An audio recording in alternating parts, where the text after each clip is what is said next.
एवं विषयों की समझ में, और विज्ञान शिक्षण शास्त्र जो कि पैडागोजी सब्जेक्ट है, उसमें हम गणित विषय का सह संबंध पढ़ रहे हैं कि अन्य विषयों से गणित विषय का किस तरह से सह संबंध होता है, या अन्य विषयों से गणित विषय किस प्रकार संबंधित होती है। जैसे कि हमने विज्ञान विषय का भी पढ़ा था। यहाँ मैं विज्ञान शिक्षण शास्त्री लिख रही हूँ क्योंकि गणित को एक तरह से वह विज्ञान वर्ग में ही आता है। हालांकि हमारे पेडागोजी जो सब्जेक्ट है वहाँ गणित शिक्षण शास्त्र अलग से होता है। जैसे उसमें हम ये लिख सकते हैं यहाँ पे गणित शिक्षण शास्त्र।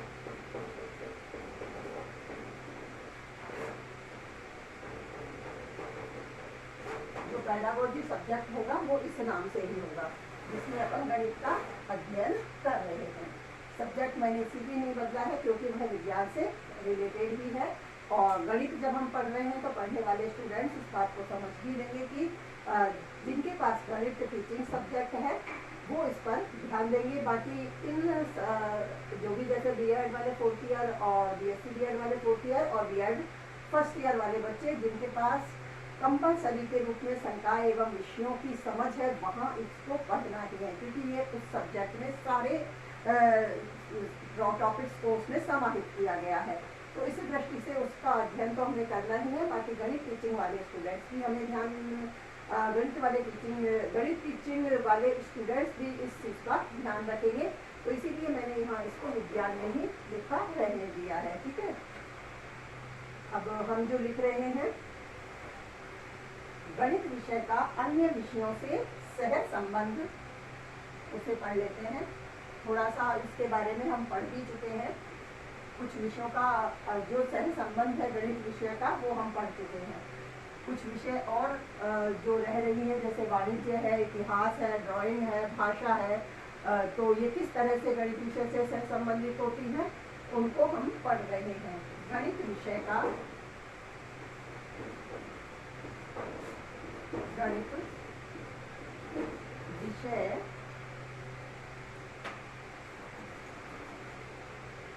गणित विषय का अन्य विषयों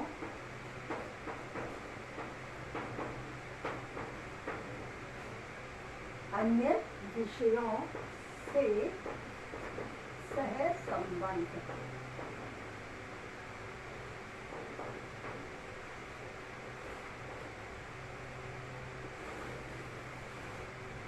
इसी क्रम में हम जो बात कर रहे हैं अब गणित और वाणिज्य की। गणित और वाणिज्य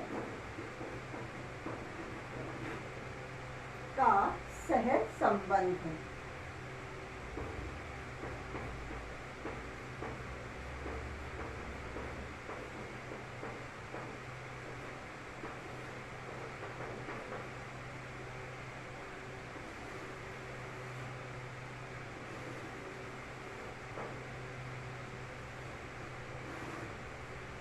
देखिए, अब ये तो हमें पता ही है, गणित हमने इसके बारे में अभी और विस्तृत हमने अध्ययन कर लिया है। हालांकि प्रारंभिक स्तर से ही गणित को हम पढ़ते आ रहे हैं।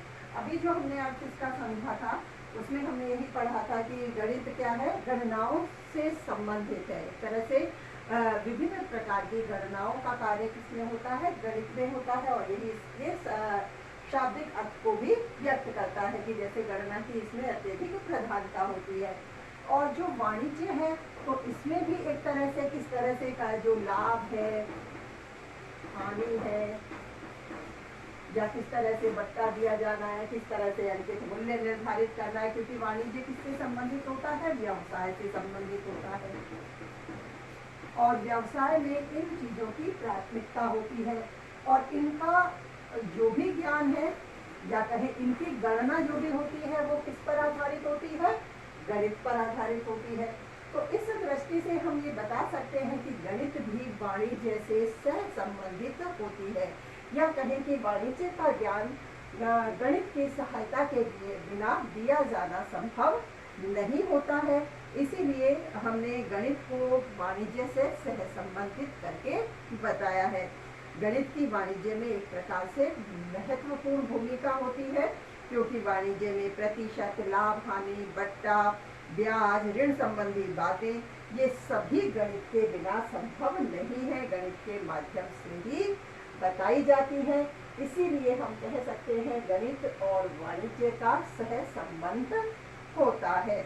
इसी तरह से अब हम आगे और विषय है भूगोल, उससे गणित को सह संबंधित करके पढ़ते हैं।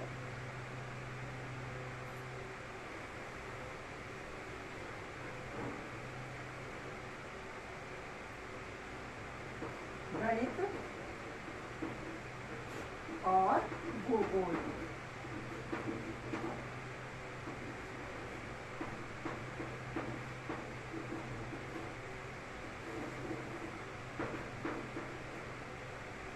जैसे जो गणित है किस तरह से भूगोल में भी, भूगोल के ज्ञान को भी, जो कि भूमि गोल से अर्थ, इसका शाब्दिक अर्थ लिया जाता है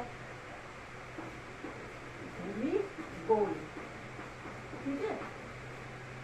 और एक तरह से भूमि गोल से तो इसका शाब्दिक अर्थ लिया जाता है, लेकिन इसका एक तरह से ये कहें कि इसमें किस विषय वस्तु का अध्ययन किया जाता है, उसमें पृथ्वी पर रहने वाले जो भी समस्त प्राणी हैं, जो भी समस्त प्राणी हैं, क्योंकि भूमि गोल संपूर्ण भूमि है, जो उसी से संबंधित इसका अध्ययन इसमें भूगोल में किया जाता है। तो उन समस्त प्राणियों का व्यवहार है, उन समस्त प्राणियों का व्यवहार है, उनका निवास स्थान है, उनके आसपास का जो वातावरण है, पर्यावरण है, तो उसी दृष्टि से समस्त प्रकार का अध्ययन भूगोल जो विषय है उसमें किया जाता है। इस प्रकार की इसकी विषय वस्तु होती है। तो वहीं जैसे अब पृथ्वी पर किस प्रकार से दिन और रात बनते हैं, सूर्य ग्रहण, चंद्र ग्रहण, एक तरह से इनकी भी गणना कहीं ना कहीं की जाती है। और गणना संबंधी जब बात आ जाती है तो हम उसमें किसमें रखकर बताएंगे, इसे गणित में रखकर, क्योंकि यह कार्य किसके आधार पर ही हो पाता है, गणित के आधार पर ही होता है। अब जब हम भूमि की बात कर रहे हैं तो भूमि में कहीं सिंचाई भूमि हो सकती है, कहीं कुछ और भी प्रकार की भूमि हो सकती है, तो कहीं पर्वत है, पहाड़ है, जिनकी हम ऊंचाई की गणना करें, पहाड़ों की, नदियों की लंबाई की गणना करते हैं। कहीं भूमि है तो उसके क्षेत्रफल की हम बात करते हैं। तो भूगोल में इन सबको भी पढ़ा जाता है और समस्त विषय वस्तु का अध्ययन किया जाता है। जब हम क्षेत्रफल को समझाएंगे, क्षेत्रफल की बात करेंगे, तो वहाँ हमें गणित के ज्ञान की सहायता लेनी होती है, गणित को उससे संबंधित करना होता है। तो इस दृष्टि से हम ये बता सकते हैं कि किस प्रकार से जो भूगोल है वह गणित से की सहायता के बिना भूगोल के संपूर्ण ज्ञान को या कहें संपूर्ण विषय वस्तु को समझाया जाना, पढ़ाया जाना संभव नहीं होता है, क्योंकि भूमि से संबंधित क्षेत्रफल, ऊंचाई, अक्षांश और देशांतर रेखाएं भी, जिनके आधार पर समय भी निर्धारित होता है, तो उनकी गणना भी कैसे होती है। तो यह सब आधार किससे ग्रहण किया जाता है, गणित से किया जाता है। इसी आधार पर हम गणित और भूगोल के सह संबंध को भी निर्धारित करते हैं और एक तरह से कह सकते हैं कि गणित में किस तरह से भूगोल विषय को भी सह संबंधित किया गया है, या कहें कि भूगोल विषय का अध्ययन या इस भूगोल विषय की विषय वस्तु का अध्यापन कार्य बिना गणित की सहायता के संभव नहीं हो सकता।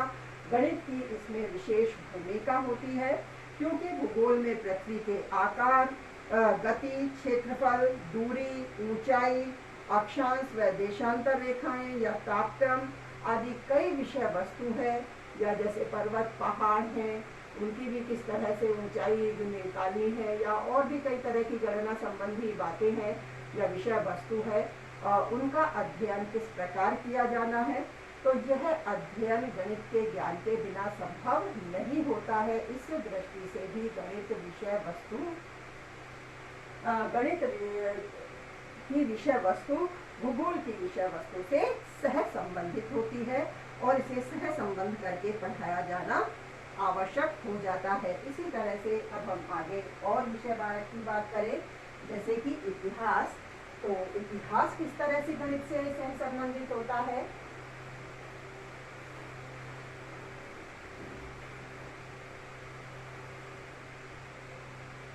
गणित और इतिहास।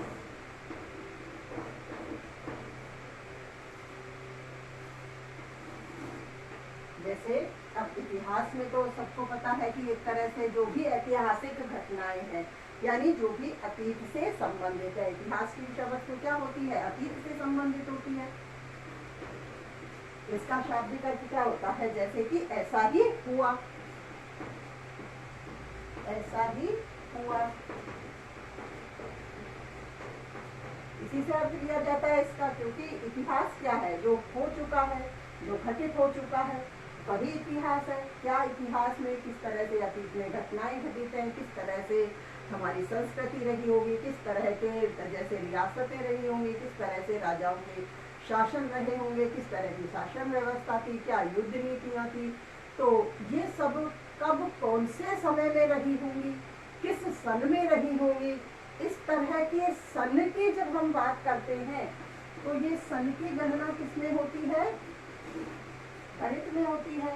तो वहाँ गणित के ज्ञान की आवश्यकता होती है। तो वहाँ एक तरह से इतिहास के इस तरह की विषय वस्तु को गणित से सह संबंधित करके पढ़ाया जाना स्वाभाविक रूप से सरल हो जाता है। और इसी दृष्टि से हम कह सकते हैं कि जैसे गणित है और इतिहास है आपस में सह संबंधित होते हैं। इनके विषय वस्तु में, जैसे कि इतिहास की विषय वस्तु में भी गणित की विशेष भूमिका होती है, क्योंकि जैसे कहें कि ऐतिहासिक जो भी घटनाएं हैं उन घटनाओं की तिथियों को किस प्रकार से ज्ञात किया जा सकता है, उन घटनाओं की तिथियों को ज्ञात करने का जो ज्ञान है वह गणित के ज्ञान के माध्यम से ही संभव हो पाता है। इस प्रकार गणित और इतिहास का ज्ञान एक दूसरे से सह संबंधित होता है। अब हम बात करें गणित और भाषा की। तो जो भाषा है, लैंग्वेज है, किस प्रकार से उसमें भी गणित का सहयोग होता है।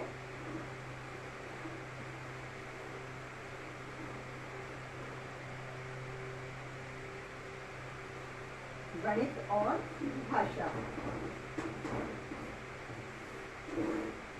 अब ये लग रहा होगा कि जैसे भाषा लैंग्वेज है, हिंदी है, अंग्रेजी है, संस्कृत है, जब हम इन्हें पढ़ते हैं तो वहाँ की गणित की आवश्यकता होती है। तो वो किस प्रकार से होती है, क्योंकि उसमें तो वर्णमाला सीखनी होती है, साहित्य पढ़ना होता है, कवियों की रचनाएं पढ़नी होती है, उनका अर्थ ग्रहण करना होता है, कहीं उनके किस तरह की रचनाओं से किस प्रकार का संदेश हमें प्राप्त हो रहा है, किस तरह के नैतिक मूल्यों की प्राप्ति हमें हो रही है, किस तरह से चारित्रिक गुणों का विकास उनके माध्यम से हो रहा है। तो इस आधार पर फिर गणित की आवश्यकता कहाँ महसूस हो रही है। तो इस दृष्टि से हमें ये लग रहा है कि कहाँ वहाँ भाषा गणित से सह संबंधित होती है। लेकिन हम यह ध्यान दें कि एक तरह से जो गणित में भाषा में श्लोक पढ़े जाते हैं, तो इन श्लोकों में भी किस तरह से, जैसे इनका आधार श्लोक है, तो किस तरह से जो काव्य रचना है तो उसको भी एक गणना से संबंधित करके बनाया जाता है कि कहीं जिसमें उसमें छंद होते हैं, अलंकार होते हैं, तो इनकी भी गणना कैसे होती है, गणित के नियमों से होती है।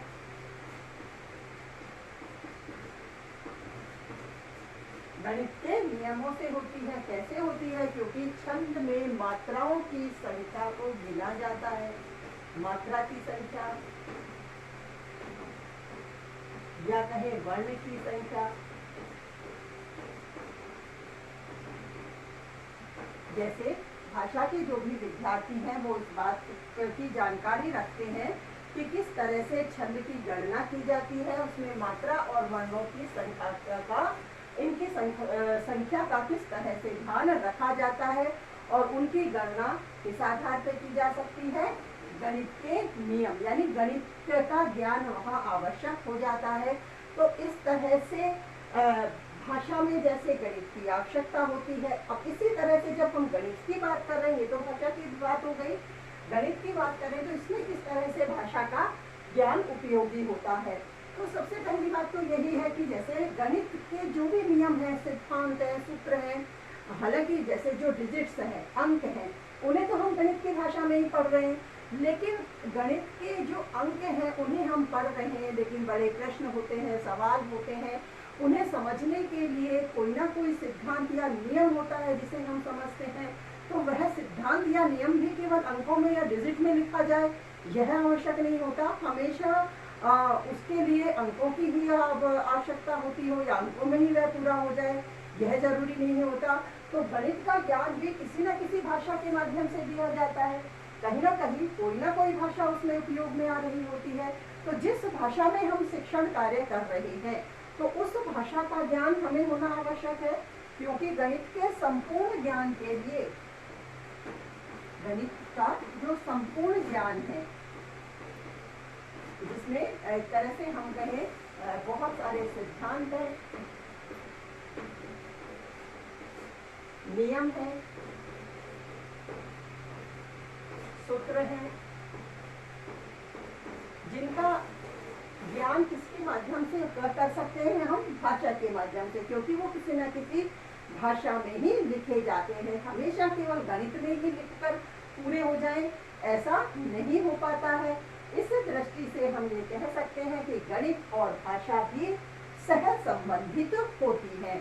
और हम बात करें गणित और भाषा की, जैसे कुछ गणित के सिद्धांत है, नियम है, मानो कुछ कठिन हो जाते हैं, तो कई बार क्या होता है, जैसे छोटे स्तर पर भी हो जाता है, कहीं बड़े स्तर पर भी, उन्हें सरल बनाने के लिए या कहें याद रखने की दृष्टि से हम गणित के जो सिद्धांत, नियम, सूत्र हैं उन्हें किसी न किसी श्लोक में पिरो लेते हैं, किसी न किसी आधार पर उन्हें हम किसी दोहे के आधार पर, श्लोक के आधार पर याद रखने का कार्य करते हैं।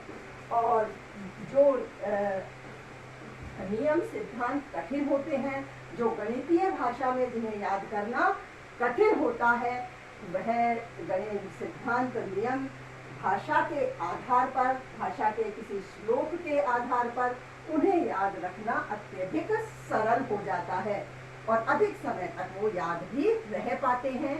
और जहाँ भाषा सहयोग करती है गणित का, तो इस दृष्टि से हम ये कह सकते हैं कि गणित और भाषा भी आपस में सह संबंधित होती हैं।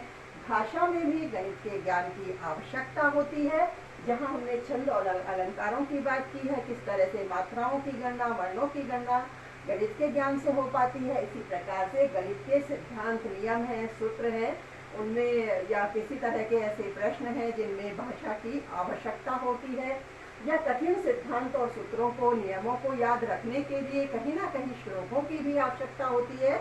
श्लोकों के माध्यम से भी जो जैसे छोटी कक्षाओं में कक्षा अध्यापक होते हैं कि किसी भी प्रकार के उनको श्लोकों के माध्यम से गणित के नियम और सिद्धांत हैं उनको रटा दिया जाता है और अत्यधिक रूप से सरल रूप से याद करवा दिया जाता है।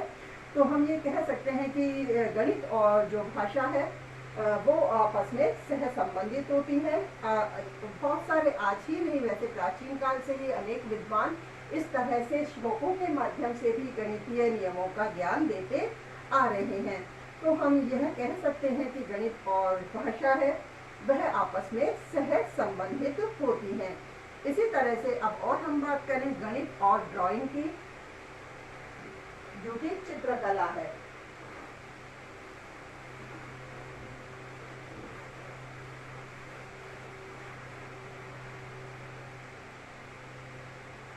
गणित और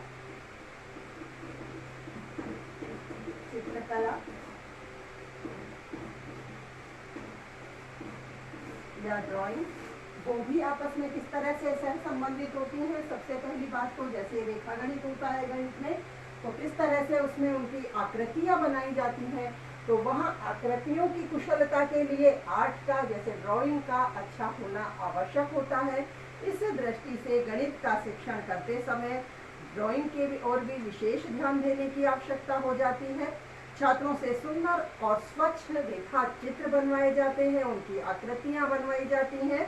और इसीलिए ये कहा जाता है कि जिन छात्रों का ड्राइंग का ज्ञान अच्छा नहीं होता, वे रेखा चित्र और जैसे ठोस ज्यामितीय आकृतियां जो गणित में बनाई जाती हैं उनमें उनकी कुशलता नहीं हासिल कर पाते, या कहें कि उनकी आकृतियां बनाने में उन्हें बहुत कठिनाई होती है।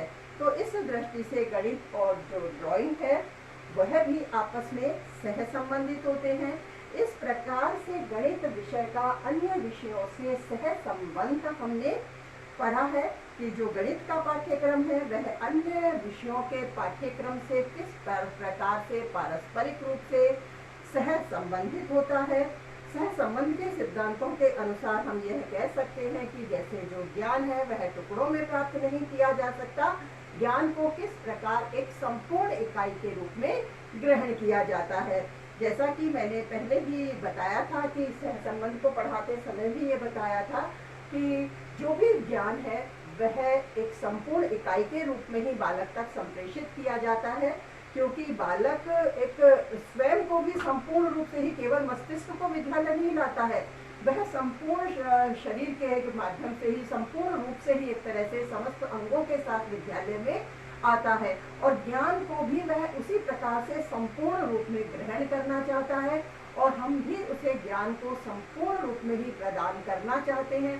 लेकिन जो ये सारे हमने अलग अलग विषय बनाए हैं, ये केवल क्या है, ज्ञान को संप्रेषित करने की सुविधा की दृष्टि से अलग अलग विषयों में ज्ञान को निर्धारित कर दिया गया है। तो इस दृष्टि से ज्ञान को संपूर्ण रूप में ग्रहण करवाया जाना, तो संपूर्ण रूप में ग्रहण करवाने के लिए जो भी पाठ्यक्रम की समस्त विषय है उन विषयों को पारस्परिक रूप से सह संबंधित करके पढ़ाया जाना चाहिए।